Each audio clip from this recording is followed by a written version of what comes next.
வணக்கம். காரேஸ்வரா கிச்சன்லேருந்து கலா பன்னீர்செல்வம். இன்றைக்கி நம்ம வந்து தேங்காய் சந்தவை எப்படி தாளிக்கிறதுன்னு பார்க்கலாம். அந்த தேங்காய் பால் எடுத்து இந்த மாதிரி நம்ம தாளிச்சிக்கலாம். பேச்சுலர்ஸும் டக்குன்னு கடையில் விற்கிற சந்தவை பாக்கெட்டு கூட வாங்கி தாளிச்சிக்கலாம். வாங்கி இப்போ அதை எப்படி செய்யறதுன்னு பார்க்கலாம். இப்போ எண்ணெய் ஊற்றி வச்சுருக்கிறேன். எண்ணெய் காஞ்சிச்சு. கடுகு, கடலைப்பருப்பு கொஞ்சம், முந்திரி எல்லாம் ஆப்ஷனல் தான். நீங்கள் வேணும்னா போட்டுங்க, வேண்டாட்டி ஸ்கிப் பண்ணிக்கலாம்.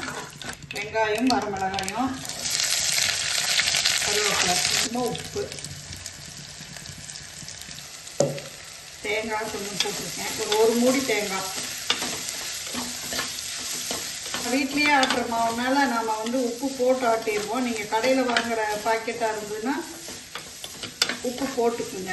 அதே மாதிரி தேங்காய்க்கு போடும்போது கொஞ்சம் உப்பு ஜாஸ்தி போடுறாதீங்க, அது ரொம்ப கசக்கிற மாதிரி ஆயிரும்.